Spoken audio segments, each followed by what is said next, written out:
The Zenith Academy for Galactic Excellence had never lost a student before. In its 3,000-year history, the most prestigious educational institution in known space maintained a perfect record of graduates who went on to lead civilizations, negotiate peace treaties, and advance the frontiers of science. That perfect record shattered the day they misplaced Kix'ara Vel'thon. Director Morgeth stared at the empty dormitory room, his 6 eyes blinking in sequence as he processed the impossible. Kix'ara, a promising young Vel'thari with natural telepathic abilities, had simply vanished during what should have been a routine survival exercise on the Academy's training moon.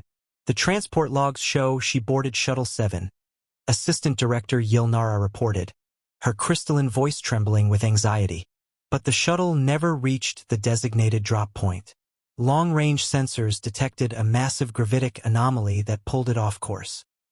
What followed was the largest search and rescue operation in galactic history. Ships from dozens of species scoured empty star systems, following the shuttle's erratic trajectory through space that no civilized being had ever explored. The trail led them to a small yellow star on the outer rim of a spiral arm, a system so unremarkable it didn't even have a designation number. Commander Thurek of the search fleet nearly ordered a retreat when his sensors detected the third planet. It was a nightmare world by galactic standards. Violent weather systems, unstable tectonics, and an atmosphere so corrosive it contained free oxygen. Worse, it was crawling with a species that had somehow achieved basic spaceflight despite being composed entirely of water and carbon. No sentient life could survive on that death world, Thurek muttered. But long-range scans detected Kix'ara's biosignature on the surface. Somehow, impossibly, she was alive. The rescue team that landed expected to find a dying student clinging to life in some protective shelter. Instead, they found Kix'ara sitting around a campfire with a group of humans, laughing at something called marshmallows, while a creature the humans called a dog slept contentedly at her feet. "Oh, you found me!" Kix'ara exclaimed, her mental voice bright with genuine surprise. "I was going to signal for pickup next week, but honestly, I've been having the most amazing time." The rescue team's leader, Captain Zorek, could barely comprehend what he was seeing. The Vel'thari student appeared not just healthy, but thriving. Her usually pale blue skin had taken on a warm golden hue that indicated peak physical condition. "Student Vel'thon," he said carefully, "you've been missing for 4 months. The entire galaxy has been searching for you. 4 months." Kix'ara's telepathic emanations carried genuine shock. "It feels like I just got here. Time moves differently when you're learning to be human." The lead human, a middle-aged woman, named Dr. Elena Rodriguez, stepped forward with the easy confidence that humans seem to carry naturally. "Kix has been staying with our community while we figured out how to repair her shuttle. Turns out your technology and ours don't play well together, but we've been working on it." Captain Zorek's mandibles clicked nervously. "You've been attempting to repair Zenith Academy technology? That's highly advanced equipment." Dr. Rodriguez smiled. "Your quantum flux capacitor was fried, and your navigation computer had corrupted data cores. Pretty standard stuff once you understand the underlying principles. Should have it running by next Tuesday." The rescue team exchanged glances that conveyed volumes about their growing unease. These humans were casually discussing repairs to technology that most galactic civilizations couldn't even comprehend, let alone fix.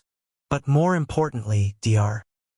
Rodriguez continued, "Kix has been teaching our kids about galactic history while learning about human culture. It's been an incredible exchange." Kix'ara's mental voice bubbled with enthusiasm. "Captain, you have to understand. Humans are amazing. They've figured out how to thrive on a world that should have killed them 1,000,000 times over. Their literature, their music, their capacity for emotional growth. It's unlike anything I've studied. They taught me to surf," she continued, and the rescue team's translators struggled with the concept. "It's a way of riding oceanic waves for pure joy. Can you imagine? They've turned their planet's attempt to kill them into recreational activity." Over the following days, as human engineers worked alongside galactic technicians to repair the shuttle, a disturbing pattern emerged. These supposedly primitive beings possessed an intuitive understanding of advanced physics that allowed them to improvise solutions that would have taken Academy scientists years to develop. They had achieved space flight not through careful advancement, but by literally strapping themselves to controlled explosions and hoping for the best. More unsettling was their approach to education. Where galactic academies focused on specialization and careful intellectual development, humans seemed to learn everything simultaneously.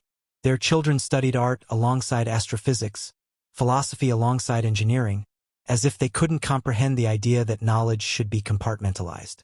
They think differently, Kix'ara explained to the increasingly bewildered rescue team. Instead of logical progression from simple to complex concepts, they make intuitive leaps across disciplines. A human poet can often solve engineering problems that stump their scientists, simply because they approach the question from an unexpected angle. When the shuttle was finally repaired, something unprecedented happened. Kix'ara asked to extend her stay. "I know this is irregular," she communicated to Director Morgeth via subspace, "but I'm learning more here than I ever did in formal classes. The humans have offered to let me attend their universities as an exchange student. They want to learn about the galaxy, and honestly, I think they have more to teach us than we initially realized." The request sparked fierce debate in the Galactic Council. No Academy student had ever requested to study with a primitive species. But the reports from the rescue team were impossible to ignore. These humans had casually solved technical problems that had baffled some of the galaxy's finest minds. Their approach to learning seemed to produce individuals capable of cross-disciplinary thinking that specialized galactic education couldn't match. 6 months later, the first official cultural exchange program began. Students from dozens of species began arriving on Earth, drawn by reports of humans who could compose poetry that incorporated quantum mechanics, or farmers who had developed agricultural techniques that bordered on terraforming. But it was the humans who traveled to other worlds that truly changed everything. They brought with them a perspective that had been forged in the crucible of a death world, the unshakable belief that any problem could be solved with sufficient creativity, determination, and willingness to try things that sensible beings would never attempt. Today, human educational philosophy is taught in academies across the galaxy. The concept of thinking like a human, approaching challenges with wild creativity and stubborn refusal to accept impossibility, has become the gold standard for innovative problem-solving. And it all started because one student got lost and discovered that sometimes the most valuable education comes from learning how to thrive in impossible circumstances.